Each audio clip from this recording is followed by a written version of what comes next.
Bonjour à tous et à toutes. Sentez-vous salués et bénédictions renouvelées dans le merveilleux nom de notre Seigneur et Sauveur, Christ Jésus. Alors ce matin, je vais rapidement éclairer la lanterne d'un certain nombre de personnes en te disant pourquoi la colombe, ou plus précisément l'aigle royal, est utilisée dans les imageries populaires. Vous savez, le monde dans lequel nous vivons est un monde de symboles. C'est un monde fait de symboles. Et les symboles sont très forts. C'est d'ailleurs pourquoi les entreprises, dans cette logique de symboles, utilisent des logos. Parce qu'un logo est censé représenter de façon synthétique les valeurs d'une entreprise. C'est pourquoi les logos sont associés à des slogans de vision. Vous avez par exemple le logo Toyota. Dès que vous voyez l'insigne, vous savez que c'est la marque Toyota. Et vous savez aussi que leur slogan de vision, par exemple, pour rester sur Toyota, dit « The quality goes in before the name goes on ». C'est Toyota. Autrement dit, lorsque vous voulez des cars de qualité, avec un rapport qualité-prix qui soit convenable, Toyota. Donc, chaque entreprise sera structurée comme ça, si vous voulez, ce qui représente de façon synthétique, de façon résumée, ses valeurs.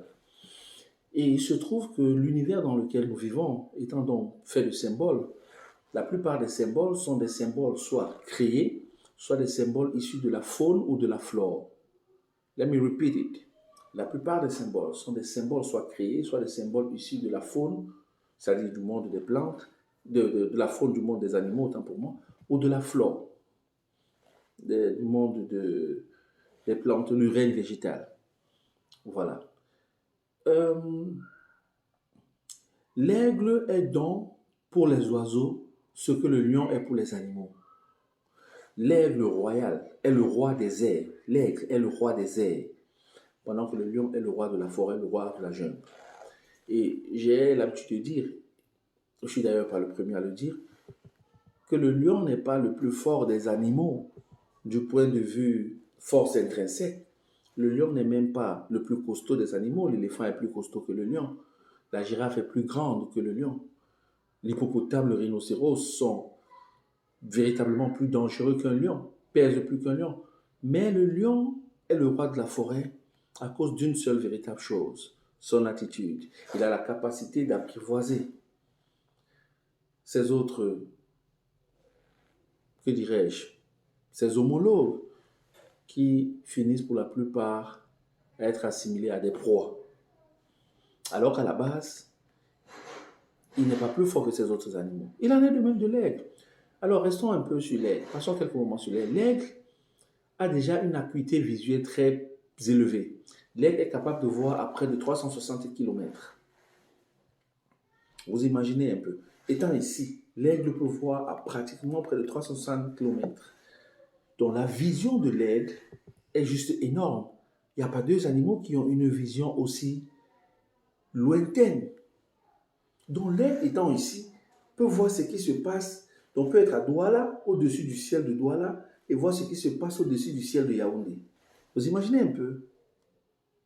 Ça fait de lui un animal remarquablement intéressant et puissant. Ça, c'est d'un.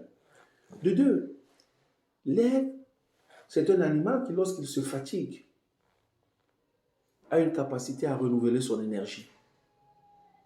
En faisant quoi? En se cognant contre un rocher. Il se cogne contre un rocher.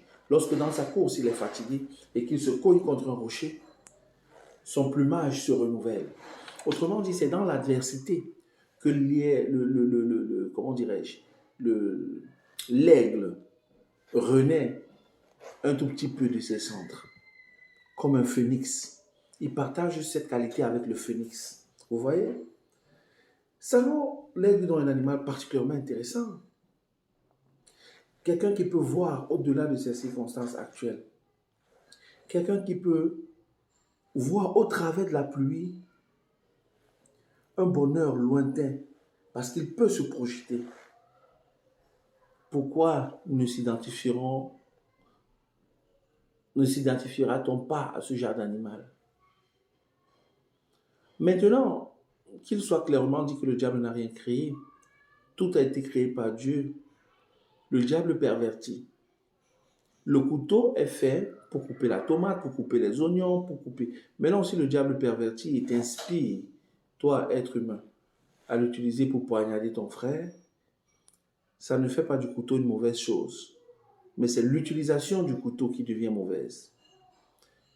Ceci voudrait dire que les personnes qui ont des alliances et des pactes sataniques utilisent le symbole de l'aigle ne rend pas l'aigle un problème, ne fait pas de l'aigle un problème. C'est l'utilisation de ce symbole-là qui peut devenir problématique parce que la vie des personnes qui l'utilisent parlant du symbole est en soi-même, en elle-même problématique.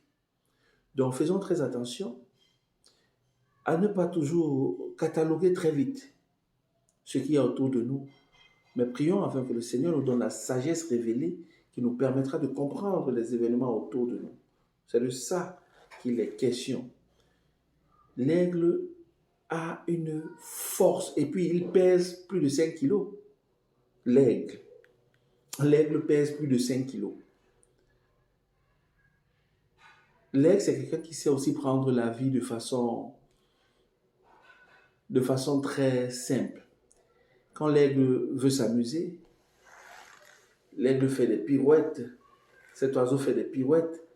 Il vient, il balaye, il rase le sol et il remonte, donnant l'impression de s'amuser. En fait, il n'y a pas meilleur animal pour illustrer ce que devrait être un leader véritable. Ce n'est pas quelqu'un qui prend toujours la vie au sérieux, est toujours trop coincé, non. C'est quelqu'un qui sait aussi se faire plaisir, apprécier les petits moments de la vie dans lesquels on trouve un bonheur profond. Avoir une vision qui puisse dépasser l'instant temporel. Être capable de renouveler son énergie et ses forces lorsque tout va mal.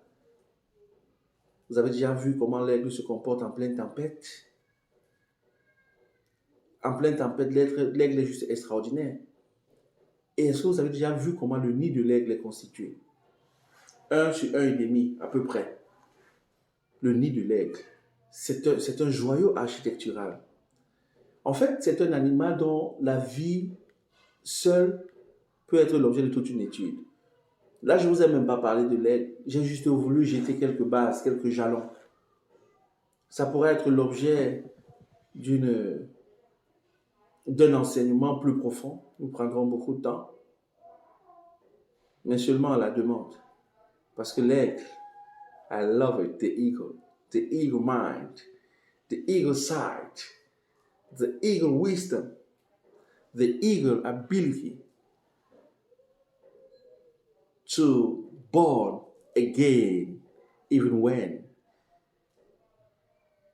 he's at the lowest in his life. The eagle attitude. God bless you.